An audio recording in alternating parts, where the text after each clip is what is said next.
नमस्कार, स्वागत है आपका खबर फर्स्ट में। मैं आशुतोष और आप देख रहे हैं खबर फर्स्ट। इस वक्त की बड़ी खबर है कि आरएसएस बीजेपी ने सम्राट को साइड करने का मन बना लिया।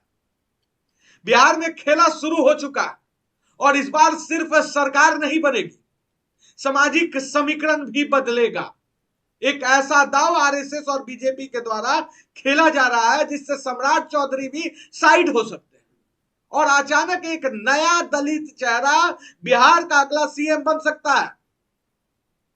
मैं बताने वाला हूं पूरी स्क्रिप्ट आज, जो कल के मीटिंग में बात हुई थी, इसलिए गौर से सुनिएगा पूरा स्क्रिप्ट। लेकिन सवाल यह है, यह सम्मान है या सिर्फ वोट बैंक की राजनीति?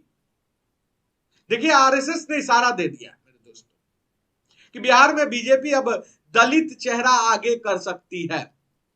अब ये कोई छोटी बात नहीं है। आरएसएस जब रणनीति बदलता है तो उसका असर सिर्फ एक राज्य पर नहीं पड़ता।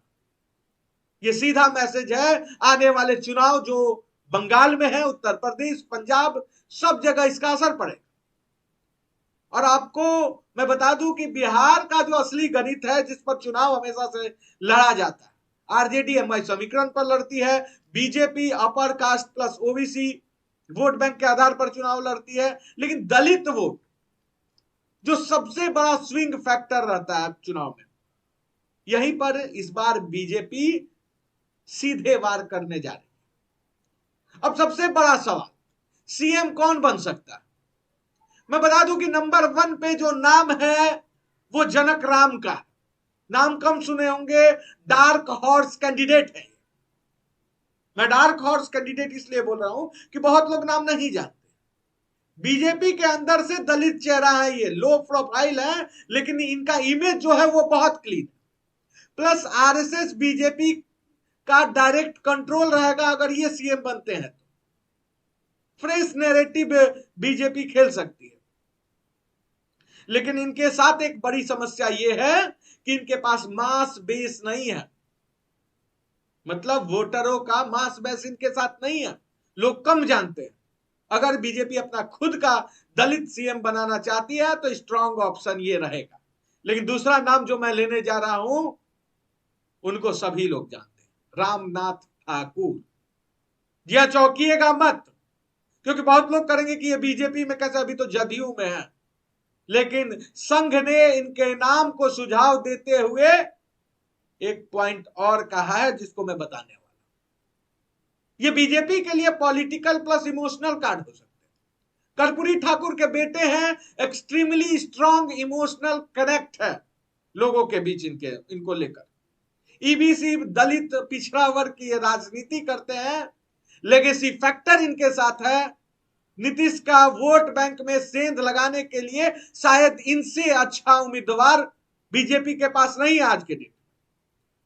लेकिन सबसे बड़ी बात जो है कि वो अभी जदयू में है, उनको बीजेपी में लाना पड़ेगा, तभी जाकर ये हो सकता। लेकिन एक बात बताएं कि आरएसएस ने एक बात कहा कि ये मास्टर पॉलिटिकली मास्टर स्ट्रोक तो होगा, लेकिन अगर ये दाव उल्टा पड़ता है तो डेंजरस मूव भी हो सकता है। मतलब इनका भी नाम है, लेकिन वो दौर में थोड़ा पीछे। तीसरा नाम जो है वो मैं बता दूं कि डॉक्टर गुरु प्रकाश पासवान। वाजपेयी सरकार में मंत्री रहे डॉक्टर संजय पासवान के बेटे हैं डॉक्टर गुरु प्रकाश पासवान। भाजपा के राष्ट्रीय प्रवक्ता हैं। वो पार्टी के दलित चेहरे और युवा स्पोक पर्सन के रूप में जाने जाते हैं। आरएसएस की बात करें तो मैं बता दूं कि आरएसएस के मुद्दे की बात करें तो पासवान हिंदुत्व और दलितों के मुद्दे पर विपक्ष पर आक्रामक तरीके से पलटवार करते हैं। वो दलितों के जिस पासवान जाति से आते हैं, चिराग पासवान भी उसी समाज से आते हैं, लेकिन बिहार में पासवान और फॉरवर्ड के साथ राजनीति बहुत लंबे समय से खेली जा रही है। ऐसे में दलित मुख्यमंत्री बनने से फॉरवर्ड को भी साधा जा सकता है। मैं बता दूं कि गुरु प्रकाश पासवान का जो नाम है वो अभी फेयर लिस्ट में सबसे ऊपर और पॉजिटिव के तौर पे देखा जाए। चौथा नंबर जो आपके मन में आ रहा होगा कि दलित तो चिराग पासवान क्यों नहीं, युवा चेहरा है, दलित वोट पर पकड़ है, लेकिन बीजेपी उन्हें सीएम नहीं बनाएगी। एक बात मैं क्लियर कर दूं, जितने लोगों को लग रहा है कि अगला सीएम चिराग पासवान होंगे, तो एक बात क्लियर रख लीजिए कि बीजेपी उनको सीएम नहीं बनाएगी, वो किंग मेकर ही रहेंगे। अब सबसे बड़ा झटका जो इस बिहार में लगने वाला वो सम्राट चौधरी को। सम्राट चौधरी का क्या होगा आगे, ये बहुत बड़ा सवाल है। आज वो सीएम रेस में सबसे आगे है मीडिया के लाइन में, मैं बोल रहा हूं, लेकिन रिजल्ट के दिन आप देख लीजिए, एनडीटीवी हो या आज तक, सब जगह यही चल रहा है कि सम्राट चौधरी बिहार का अगला सीएम।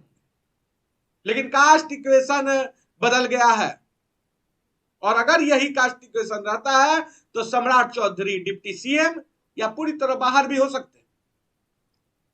अब सच्चाई सुनिए, ये दलित सम्मान नहीं है। अगर ऐसा होता भी है, अगला सीएम अगर दलित कम्युनिटी से भी अगर कोई बिहार का अगला सीएम बनता है, तो सच्चाई यही है कि ये दलित सम्मान नहीं है, ये प्योर पॉलिटिकल स्ट्रेटेजी है जो बीजेपी और आरएसएस इंप्लीमेंट कर रही है बिहार की राजनीति में। क्योंकि आरजेडी का एमवाई तोड़ना है, नीतीश का बेस खत्म करना है और नेशनल मैसेज देना है अगर, तो बीजेपी के पास दलित सीएम बनाने के अलावा इससे बेहतर हथियार नहीं है। तो बिहार में जो हो रहा है वो सिर्फ चुनाव नहीं है, ये 2029 की तैयारी है। अब देखना यह है कि क्या बीजेपी सच में दलित सीएम बनाती है या ये सिर्फ प्रेशर पॉलिटिक्स है।